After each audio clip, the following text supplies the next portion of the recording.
येथील श्री छत्रपती शिवाजी महाराज सर्वोपचार रुग्णालयात दररोज हजारो रुग्ण व त्यांच्या नातेवाईकांची ये-जा सुरू असते। अनेकदा रुग्णालयांच्या आवारातून दुचाकी चोरीला गेल्या आहेत। आता मुंबईतील सिव्हिल हॉस्पिटलमध्ये औषध न्यायला आलेल्या 80 वर्षीय आजीबाईला 3 अनोळखी महिलांनी लुटल्याचा प्रकार समोर आलाय। पण रुग्णालयाच्या दोन्ही गेटवर सीसीटीव्ही कॅमेरे नसल्यानं पोलिसांना त्या महिलांना शोधण्यात अडचणी येत आहेत। मुलीकडे मुंबईला राहणाऱ्या धनौवा राजाराम नेगलगाय वय वर्ष 80 राहणार रामवाडी पारसी बंगला सोलापूर या 11 तारखेला सकाळी 11:30 वाजता श्री छत्रपती शिवाजी महाराज सर्वोपचार रुग्णालयात गेल्या होत्या।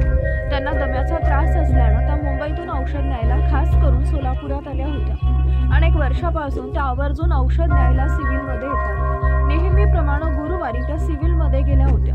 वयस्कर आजीबाई पाहून रुग्णालयाच्या आवारातील 3 महिलांनी त्यांना गाठलं। इथं गरीब लोकांना रेशनचे लुगडे व 5,000 रुपये रोख देत आहेत। तुमच्या अंगावरील सोने पाहून ते देणार नाही, त्यामुळे ते सोनं रोकड पिशवीत ठेवा असं सांगून त्यांनी विश्वास संपादित केला। त्या आजीबाईनं अंगावरील दागिने व रोकड पिशवीत ठेवले। एका पिशवीतून दुसऱ्या पिशवीत त्यांनी दागिने व पैसे ठेवले आणि नजर चुकून आजीबाईच्या हातची दुसरीच पिशवी टेकवून त्या तिघींनी तिथून पसार झाल्या। आजीबाईंनी मुलीशी चर्चा करून 16 सप्टेंबरला सदर बाजार पोलीस ठाणे गाठले।